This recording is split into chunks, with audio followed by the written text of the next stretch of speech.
함께 읽겠습니다. 본토인이든지 타국인이든지 고의로 무엇을 범하면 누구나 여호와를 비방하는 자니 그의 백성 중에서 끊어질 것이라. 아멘. 기도하겠습니다. 하나님 아버지, 우리에게 예배할 수 있는 환경과 여건을 허락하여 주시고 이곳으로 불러 모아주시니 감사합니다. 이 시간에 머리 숙여 예배할 때에 우리의 마음이 다른 곳에 있지 않도록 주님께서 붙잡아 주시고 영으로 진리로 예배함으로 하나님을 흡족하게 해드리는 시간 될 수 있도록 인도해 주시옵소서. 하나님, 문제를 들고 온 이들, 또 돌아가서 해야 할 많은 일들에 마음이 매여 있는 자들이 있다면 주님께서 이 시간에 그 마음을 만져주시고 말씀으로 시원케 해주시고 다시 주님 바라보며 나아갈 수 있는 새 힘 얻는 시간 될 수 있게 하여 주시옵소서.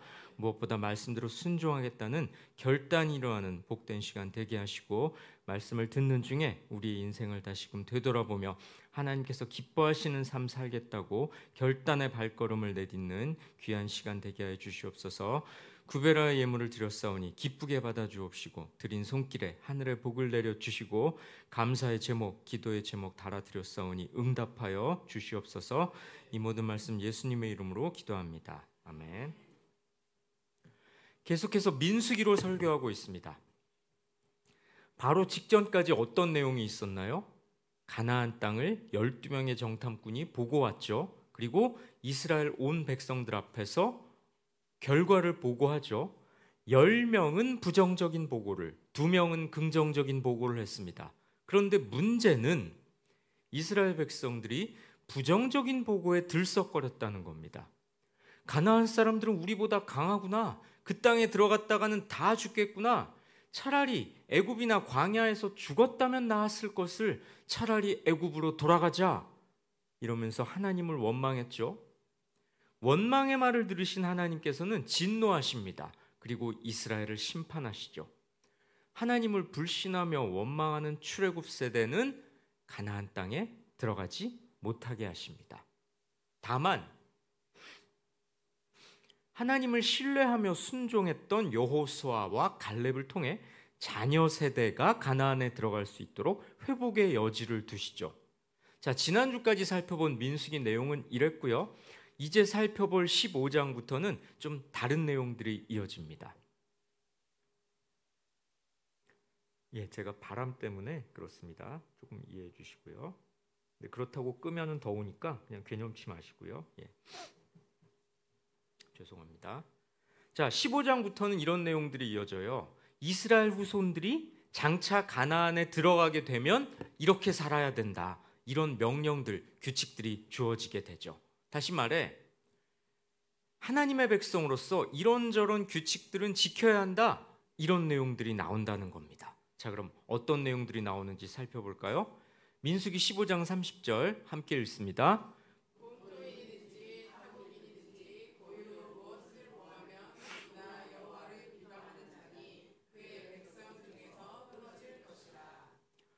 고의로 죄를 짓는 이들은 이스라엘 백성 중에서 끊어질 거라고 하십니다. 끊어진다는 건요, 공동체에서 축출된다는 뜻만이 아니라 죽음을 당할 거라는 뜻입니다. 하나님께서 강하게 벌을 내리시는 거죠. 자, 그런데요, 고의로 죄를 짓는 게 왜 문제입니까? 여호와를 비방하는 거니까. 그렇습니다. 하나님께서 어떤 규칙을 내리신 건 지키라고 주신 거죠. 그런데 그걸 알면서도 그 규칙을 어기는 건 심각한 죄라는 겁니다. 하나님을 비방하는 심각한 죄라는 거죠. 여러분, 이 말씀 어떻게 생각하십니까? 혹시 이렇게 생각되십니까? 아니, 비록 고의로 그런 거지만 죄를 범했을 뿐이지 하나님을 흉보고 하나님에 대해서 나쁜 말을 한 건 아니지 않나? 그런데 비방하다니 좀 너무한 거 아닌가? 혹시 이렇게 생각 들진 않으십니까? 아닙니다. 성경은 이렇게 부연 설명하거든요. 다음 말씀 함께 읽습니다. 그런 사람은 여호와의 말씀을 멸시하고 그의 명령을 파괴하였은즉 그의 죄악이 자기에게로 돌아가서 온전히 끊어지리라. 그렇습니다. 고의로 죄를 범한 게 하나님을 비방하는 일이 된 까닭은요, 그게 여호와를 멸시하고 여호와의 명령을 파괴함으로 여호와를 모독하고 그분의 영광을 크게 훼손하는 짓이기 때문입니다. 우리도 그렇지 않습니까? 알면서도 명령을 어기는 건 명령 내린 사람을 무시하는 처사죠.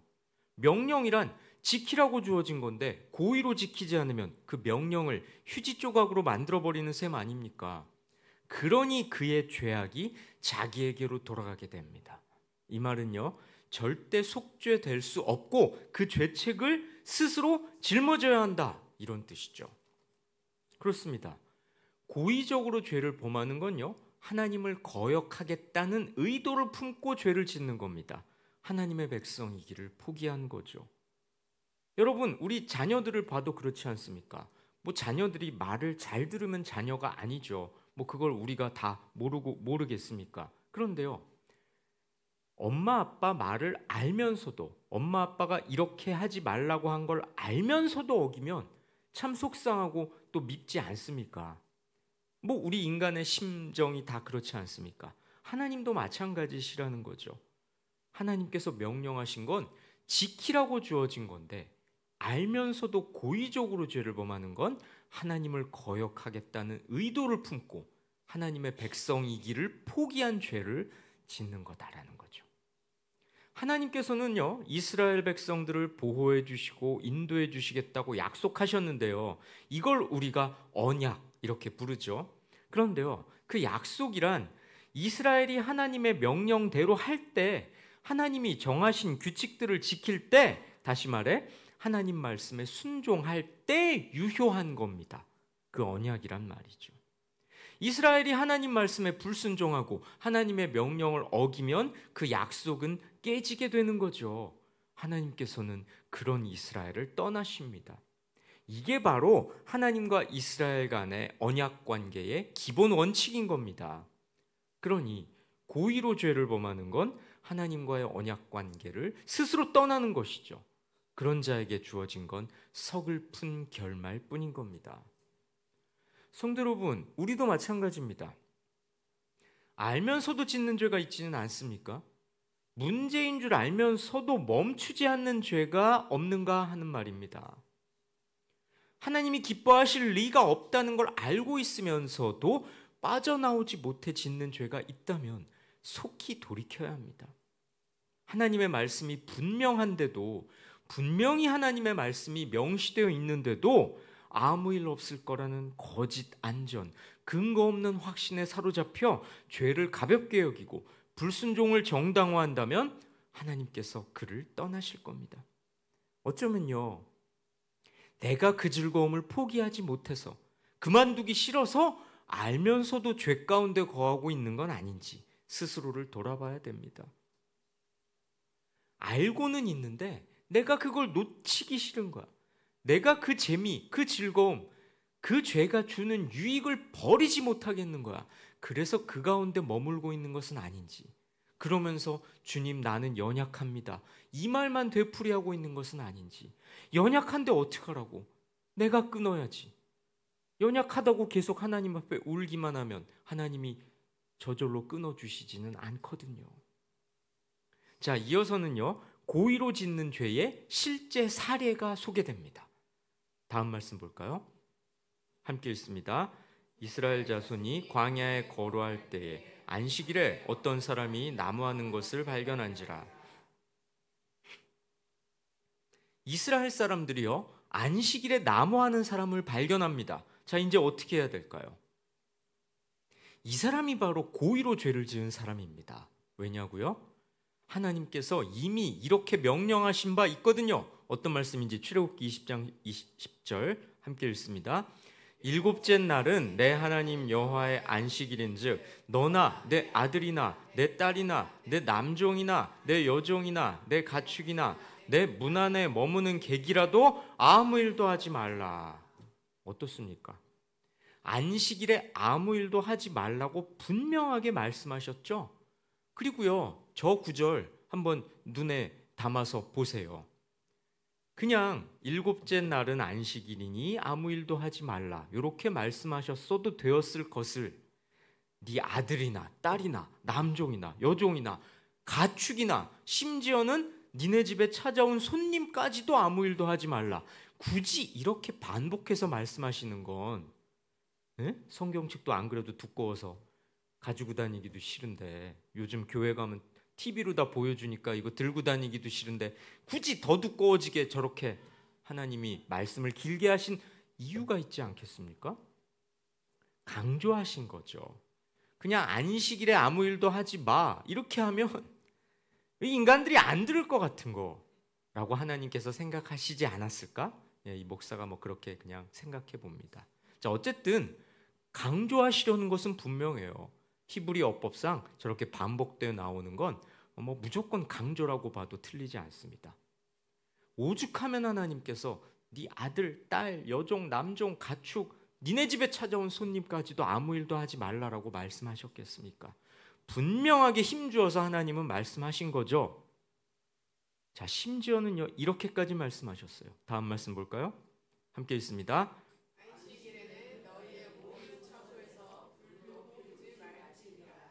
안식일에는 불도 피우지 말라고 하시는데요. 여러분, 인간한테 불이 얼마나 유용합니까? 취사를 하기 위해서도 보온을 위해서도 아주 필요한 거 아닙니까? 그런데 하나님께서는 그조차 금지하셨죠. 그만큼 엄하게 명령하셨던 겁니다. 그런데요, 그렇다고 불 피우지 말라는 명령이 지나친 거냐? 그건 또 그렇지 않습니다. 혹자들은 이 말씀을 보면서 아니, 불은 떼야지 사람이 살지, 하나님 너무 박하신 거 아니야? 이런 생각들을 이렇게 가지시는 분도 계신 것 같은데요, 그게 또 그렇지 않은 게요. 자, 왜냐하면요, 지금이야 불 피우는 게 쉬운 일이죠. 그런데 저 때는 그렇지 않았습니다. 광야에서 불을 피우려면 상당히 공을 들여서 수고를 해야 했을 겁니다. 그렇죠. 그냥 한번 직관적으로 떠올려 보셔도 그렇지 않습니까? 라이터 이런 게 없었던 건 당연한 거고, 부싯돌로 불을 아마 이 방 안에는 피워본 사람이 없을 겁니다. 그죠? 이제는 그 한 세대 더 전뿐이면 혹시 또 모르겠으나 분명히 부싯돌 같은 것으로 아니면 나뭇가지로 이렇게 우리가 영화 같은 데서 보는 식으로 마찰시켜서 그 열기로 불을 피웠을 겁니다. 굉장히 수고스러웠겠죠. 불 피우는 일이란 사실상 노동이나 다를 바 없었죠. 그러니 하나님의 명령이 지나친 건 아니었습니다. 자, 안식일에 일하지 말라는 명령은요 이렇게까지 주어졌습니다. 다음 말씀 볼까요? 함께 읽습니다. 엿새 동안은 일하고 일곱째 날은 너희를 위한 거룩한 날이니 여호와께 엄숙한 안식일이라. 누구든지 이날에 일하는 자는 죽일지니. 그렇습니다. 하나님께서는 안식일에 일하지 말라고 하셨을 뿐 아니라 안식일에 일하는 자는 죽이라고까지 분명하게 말씀하셨죠. 하나님의 이런 분명한 명령이 주어졌음에도 이를 무시한 자, 이제 어떻게 될까요? 다음 말씀 봅니다. 함께 읽습니다. 여호와께서 모세에게 이르시되 그 사람을 반드시 죽일지니 온 회중이 진영 밖에서 돌로 그를 칠지니라. 온 회중이 곧 그를 진영 밖으로 끌어내고 돌로 그를 쳐 죽여서 여호와께서 모세에게 명령하신 대로 하니라. 하나님께서는 그 사람을 죽이라고 하십니다. 아까 살펴봤듯이 안식일에 일하지 말라고 이미 명령하셨는데도 고의로 지키지 않았기 때문이죠. 온 회중은 하나님의 말씀대로 이행합니다. 돌로 그를 쳐 죽이죠. 하나님의 뜻을 알면서도 고집스럽게 거역하는 건 뭐랑 같다고 했죠? 하나님을 업신여기는 일이라고 했죠. 그러니 경고하신 대로 언약 백성의 지위를 잃게 하십니다. 자, 이 장면에서 우리가 새겨야 할 의미가 세 가지 있습니다. 첫째는요, 단호하게 처벌했다는 겁니다. 처벌을 유보하지 않았죠. 그렇습니다. 하나님께서는 우리에게 말씀하고 계십니다. 명백한 죄에 대해서 모호한 처방은 안 된다는 겁니다. 죄와 동거하면서 죄를 용서받을 수 있는 길은 없다는 걸 보여주셨죠. 죄를 단호히 제거하지 않는 한 우리 삶에서 하나님의 거룩한 통치는 이루어지지 않는다는 걸 명심하시기 바랍니다. 둘째는요, 공개적으로 처형됐다는 겁니다. 온 회중이 돌로 쳐 죽였다는 건 그 일이 공개적으로 집행이 됐다는 거죠. 비밀스럽게 하지 않았다는 겁니다. 왜요? 왜 공개적으로 처형했을까요? 죄의 심각성을 모든 사람이 알게 함으로써 같은 죄를 반복하지 않게 하려는 거죠. 그럼으로써 공동체를 정결하게 유지하려는 의도도 담겼던 겁니다. 그렇습니다. 우리가요, 공동체 안에서 죄를 덮어주고 허물을 감싸줄 필요가 분명히 있지만요, 한편으로는 단호할 필요도 있는 겁니다. 죄라는 건요, 놀랍도록 전염성이 강합니다. 한두 사람으로 시작됐을지라도 순식간에 공동체 전체를 죄로 물들게 하거든요. 그러니 공동체 안에서 죄가 일어났을 때 우리는 단호하게 대처할 필요가 있습니다. 공동체 전체가 죄로 오염돼서 다 같이 하나님을 거역하는 일이 벌어져서는 안 되는 겁니다. 자, 말씀 다시 한번 볼까요? 다시 한번 띄워주시겠습니까? 온 회중이 범죄자를 돌로 쳐 죽이는데 진영 밖으로 끌어내서 죽이게 하십니다. 왜요? 죄라는 건 공동체에서 격리돼야 한다는 걸 깨닫게 하시려는 거였습니다. 공동체 안에 죄가 없도록 해야 한다는 영적인 교훈을 주시려고 죄를 끊지 못한 자를 공동체에서 끊어지게 하셨습니다. 셋째는요, 안식일에 일했다는 건데요. 생각해 봅시다. 그 남자는 왜 하필 안식일에 나무하러 갔을까요? 무슨 속셈으로 그랬을까? 그 생각을 해봅시다. 아마도요, 남들이 일하지 않을 때 함으로써 더 좋은 나무를 얻으려는 욕심 때문이었을 겁니다. 아무래도 평일에는 경쟁을 좀 하게 되지 않았겠어요? 안식일에는 남들이 안 하니까 더 수월하게 좋은 나무를 구할 수 있었을 겁니다. 그리고요, 안식일에도 나무를 해서 나무를 많이 모아놓으려는 욕심도 있었을 겁니다. 마치 통장 잔고가 넉넉해야 마음이 편안해지는 요즘 사람들처럼 말이죠. 그렇습니다. 이 남자는요, 지극히 탐욕스러웠습니다. 하나님의 명령을 어기면서까지 내 쓸 것을 채워놓겠다는 지독한 탐욕의 표출이었죠. 게다가요, 하나님께서 왜 안식일에는 일하지 말라고 하셨습니까? 하나님께서 먹여 살리실 테니 걱정하지 말 것을, 하나님을 신뢰할 것을 가르치시기 위함이었죠. 하늘에서 만나를 내리신 것도 다 그 이유 때문이지 않습니까? 하나님의 공급하심, 하나님의 인도하심을 믿어라, 이걸 가르치시려는 거였죠. 이스라엘 백성들이 하나님을 믿고 하나님 안에서 안식을 찾기를 원하셨던 겁니다. 그런데도 안식일에 나무를 하러 갔다는 건 하나님을 신뢰하지 않는다는 겁니다. 하나님을 유일한 생명과 안식의 원천으로 인정하지 않겠다는 겁니다. 어쩌면 하나님보다 쌓아놓은 나무를 신뢰하려 들었던 걸 수도 있습니다. 아마도 그 남자는 불안해서 그랬을 겁니다. 하지만 그건 하나님 앞에 이유가 될 수 없는 불신앙일 뿐이었죠. 금식이란 뭡니까? 음식을 굽는 겁니다. 안식일은 일을 굽는 날이었죠. 그런데요, 음식과 일은 모두 인간의 생존을 위해 없어서는 안 되는 겁니다. 그런데도 안식일에 일을 굶게 하신 건 우리 인간의 먹고 사는 문제가 하나님께 달려 있음을, 그분이 생명의 원천임을 잊지 않게 하시려는 거였죠. 하나님께서 안식일에는 만나를 내려주시 않으셨거든요. 그 이유도 바로 그 때문입니다.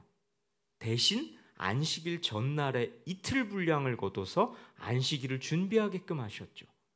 그게 다 하나님을 믿으라는 거였습니다. 너희를 먹여 살리고 인도하고 계심을 믿으라는 하나님의 훈련 방식이기도 했죠. 그런데도 인간은 하나님의 도우심을 자주 망각합니다. 하나님 없이도 자신이 잘 살고 있다고 착각할 수 있는 존재죠. 그러니 안식일에 나무를 하러 간 건 하나님의 명령을 거절하는 것이자 하나님을 멸시하는 것이고 하나님의 전적인 은혜를 인정하지 않겠다는 뜻입니다. 그러니 하나님께서는 그가 죽음을 피할 수 없게 하시죠. 여러분, 오늘날 믿는 사람 중에서도 이런 이들이 꽤 있습니다. 하나님과의 교제를 소홀히 할 만큼 일에 파묻혀 사는 분들이죠. 이게 바로 고의로 죄를 짓는 모습 아닐까요? 성도 여러분, 하나님 없이도 잘 살 수 있다고 착각하는 모습이 우리에게 있지는 않습니까? 자, 이어서요, 고의로든 무지로든 죄에 빠지지 않게 하는 방법을 알려주십니다. 이어지는 말씀 볼까요? 함께 읽습니다. 여호와께서 모세에게 말씀하여 이르시되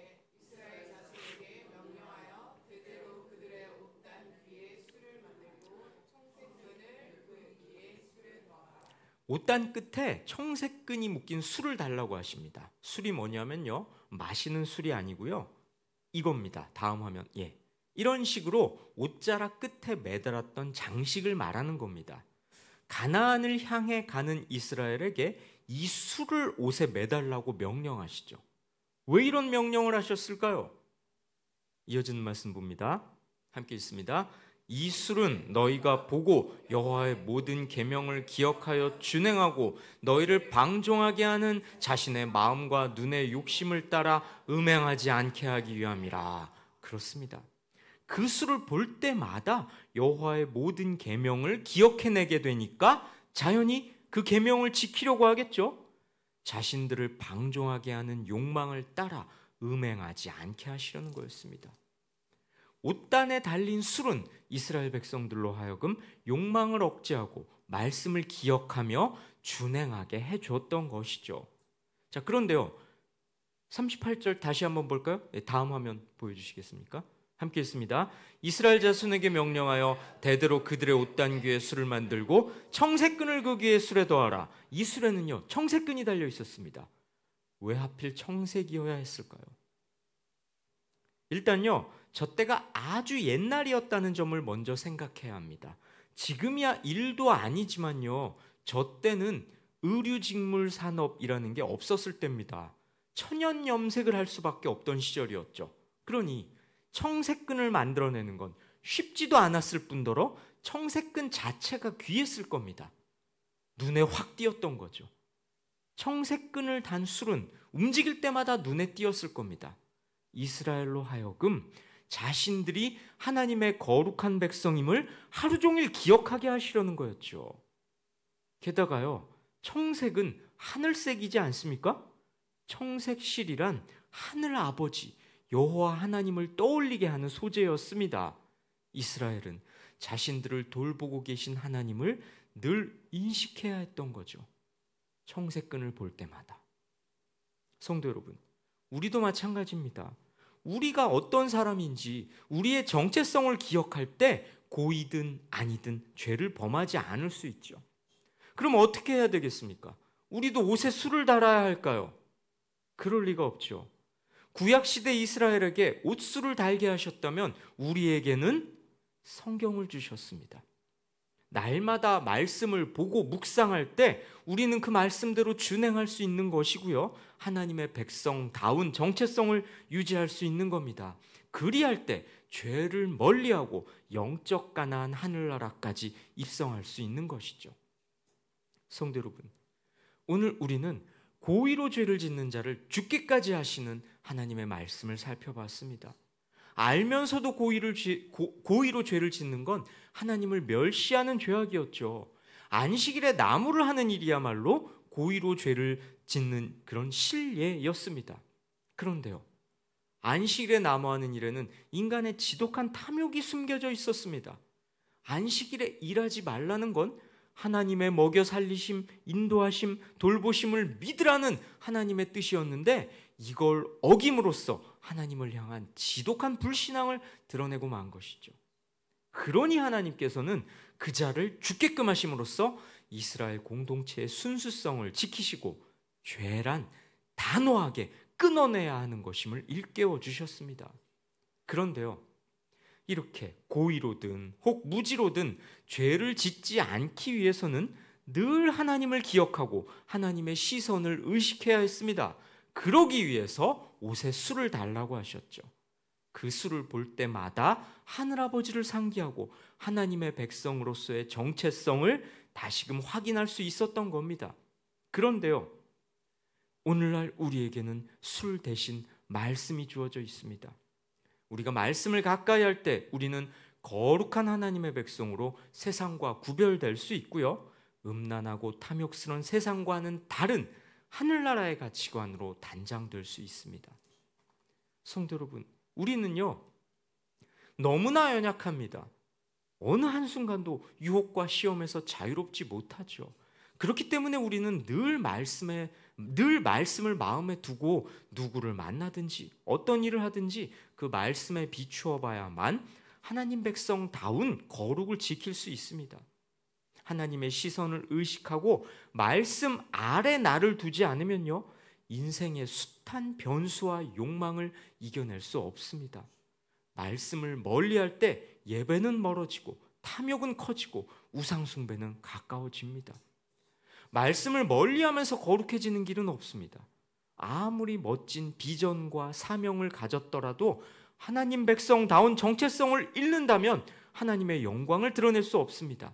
마침내 들어가야 할 영적 가나안 하늘나라도 들어갈 수 없게 되죠.